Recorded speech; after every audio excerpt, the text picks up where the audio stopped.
Significant progress being made. The member for Higgins. Thank you, Mr Speaker. My question is to the Treasurer. Will the Treasurer outline to the House how the Morrison government is on the side of Australians who quietly chose sound budget management as a key priority for Australia's future? Is the Treasurer aware of any alternate policies? Just before I call the Treasurer, I haven't called the Treasurer. He's, as I said, he's on mute. The member for Chifley is always about this time in question time. He's warned, and I didn't see, but I recognise the voice of the member for Spence. So if you can cease interjecting, the Treasurer has the call.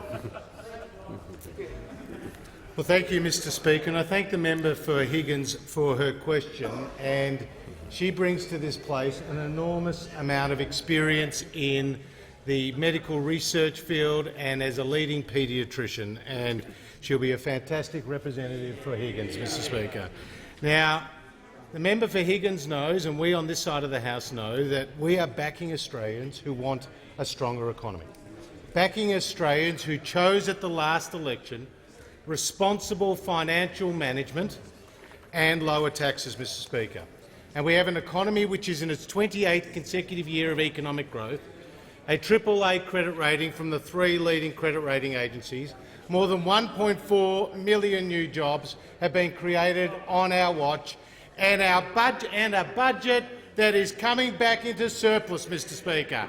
A budget that is coming back to surplus because we have a record number of Australians in a job, and because the proportion of working-age Australians on welfare is at the lowest level in 30 years, and because we have targeted spending, Mr Speaker.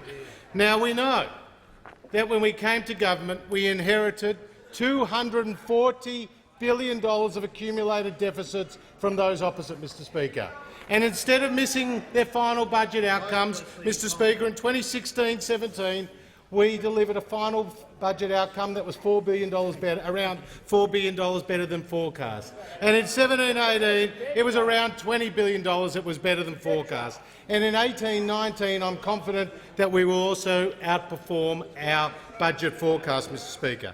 But I'm asked, are there any alternative approaches? Well, we know that those opposite talked down the Australian economy, Mr Speaker.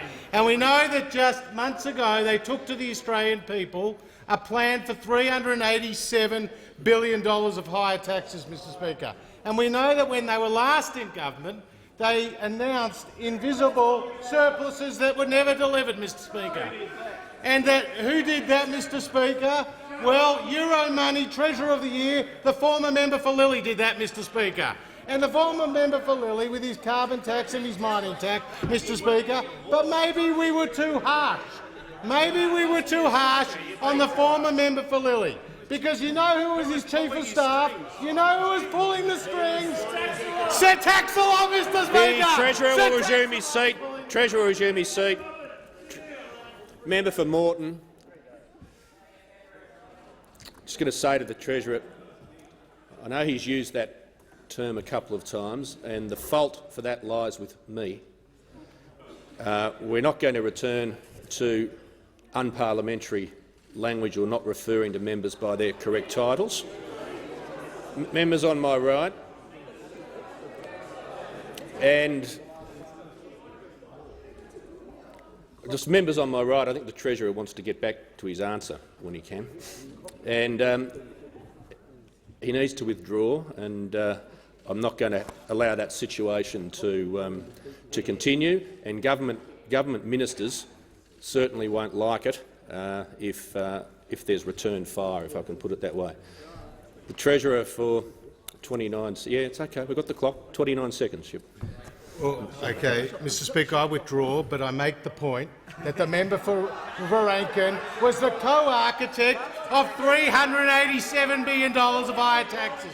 There he was with the silent member for McMahon, a retirees tax, a superannuation tax, new taxes on family businesses and new taxes on hard-working Australians, Mr Speaker. We know on this side of the House we always stand for lower taxes.